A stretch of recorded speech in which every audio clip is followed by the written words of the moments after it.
Apa yang terlintas di pikiran kalian ketika mendengar kata radiasi gamma? Apakah kalian memikirkan hal-hal yang menakutkan dan berbahaya?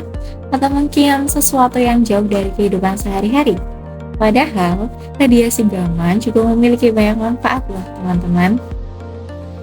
Halo, aku Safia, mahasiswa jurusan Fisika dari Universitas Negeri Surabaya. Di sini, aku akan membahas mengenai salah satu pemanfaatan radiasi gamma dalam bidang kesehatan. Jadi, radiasi yang selama ini kita anggap berbahaya, nyatanya di dalam dunia medis bisa dijadikan sebagai alat yang dapat melawan tumor. Yuk, mari kita bahas lebih lanjut. Tumor otak merupakan salah satu jenis tumor ganas primer yang paling umum terjadi dan memiliki dampak yang paling signifikan terhadap kesehatan. Seiring pertumbuhannya, tumor dapat memberikan tekanan kepada sistem syaraf, pembuluh darah, dan jaringan di sekitarnya yang dapat menimbulkan berbagai gejala neurologis seperti sakit kepala, kejang, dan disfungsi kognitif. Yang dimana gejala-gejala tersebut dapat mengurangi kualitas hidup pasien. Yang kita ketahui secara umum, tumor otak itu dapat diatasi atau diobati dengan pembedahan atau kemoterapi. Namun, teknologi dan inovasi di bidang kesehatan ini tentu saja terus berkembang. Salah satu kemajuan ini dibuktikan dengan adanya teknologi pengobatan tumor otak tanpa pembedahan langsung yang disebut dengan gamma knife radiosurgery. Gamma knife ini pertama kali dikenalkan oleh Dr. Lars Leksell pada tahun 1997. Gamma knife dikembangkan sebagai bentuk alternatif bagi pembedahan otak konvensional dengan memanfaatkan radiasi gamma yang terfokus untuk menghancurkan jaringan tumor otak tanpa merusak jaringan yang ada di sekitarnya. Nah, konsep inilah yang dikenal sebagai radiosurgery. Konsep yang merevolusi pengobatan tumor otak dan kondisi neurologis lainnya.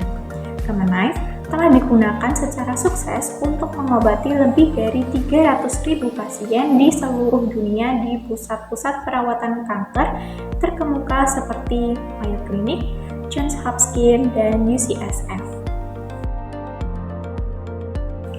Nah, gimana sih proses radiasi gamma itu berlangsung? Jadi, proses radiasi gamma ini merupakan kombinasi yang luar biasa antara fisika inti dan teknologi. Sistem ini menggunakan 192 sumber radiasi 60 kobalt yang masing-masing menghasilkan sinar gamma dengan intensitas yang rendah.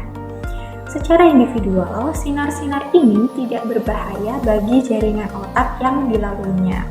Namun, disinilah keajaibannya, di mana semua sinar ini difokuskan secara presisi menuju satu titik target, yaitu lokasi di mana tumor itu berada. Dengan akurasi klinis hingga toleransi yang sangat kecil, yaitu kurang dari 0,50 mm, teknologi ini dapat memastikan bahwa radiasi hanya berkonsentrasi di tumor saja. Sementara jaringan sehat di sekitar tumor itu hampir sepenuhnya terlindungi. Nah, ketika 192 sinar ini bertemu secara bersamaan di titik target, energi gabungan mereka akan menciptakan efek terapeutik yang mampu menghancurkan atau menghentikan pertumbuhan sel tumor. Proses ini bukan hanya efisien, tetapi juga dapat mengurangi efek samping apabila dibandingkan dengan metode konvensional. Prosedur radiogamma knife surgery pada umumnya dianggap lebih mudah dibandingkan dengan metode konvensional, di mana sebelum menjalani prosedur, pasien akan menjalani konsultasi dengan dokter terlebih dahulu untuk membahas opsi perawatan, risiko, serta manfaatnya. Setelah pasien memutuskan untuk melanjutkan pengobatan menggunakan gamma knife, maka pasien akan diminta untuk menandatangani formulir persetujuan. Pasien juga diwajibkan untuk tidak makan atau minum selama 8 jam sebelum prosedur.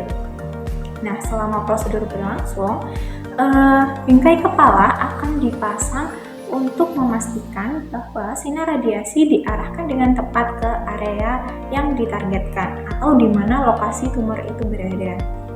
Bingkai ini dipasang menggunakan 4 pin. Area tersebut akan dibius secara lokal untuk mengurangi ketidaknyamanan dari pasien. Setelah frame kepala terpasang, pasien akan menjalani pemindaian menggunakan MRI atau CT scan untuk menghasilkan gambar 3 dimensi dari area otak yang akan dirawat. Selama sesi pengobatan, pasien akan ditempatkan di dalam unit yang bernama Gamma Knife. Di dalam unit ini, sinar radiasi yang sangat terfokus akan diarahkan ke area yang telah ditentukan dengan menggunakan banyak berkas kecil yang bertemu pada titik target tumor itu berada. Berbeda dengan pengobatan menggunakan metode konvensional, proses ini dilakukan tanpa membuka tengkorak, sehingga mengurangi resiko dan waktu pemulihan. Prosedur ini tidak memerlukan rawat inap, yang juga membantu mengurangi biaya perawatan. Selain tumor otak, ada beberapa penyakit yang dapat diobati menggunakan teknik Gamma Knife Radiosurgery, yaitu ada penyakit pembuluh darah otak, tumor ganas otak, gangguan fungsional otak, serta gangguan penyakit mata. Berdasarkan pemaparan atau penjelasan sebelumnya, dapat disimpulkan beberapa keunggulan yang dimiliki oleh Gamma Knife Radiosurgery ini. Yang pertama yaitu akurat dan presisi, yang dimana penyinaran yang akurat dan presisi dalam menjangkau tumor. Yang kedua, metode pengobatan ini sangat minim resiko tanpa melalui proses pembedahan atau bius total.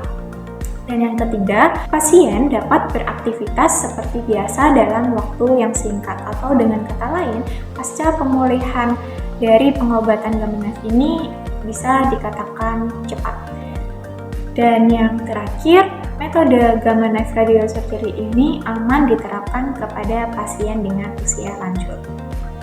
Dengan demikian, pengobatan Gamma Knife dapat menjadi pilihan yang aman, nyaman, terutama bagi pasien yang tidak dapat menjalani operasi konvensional.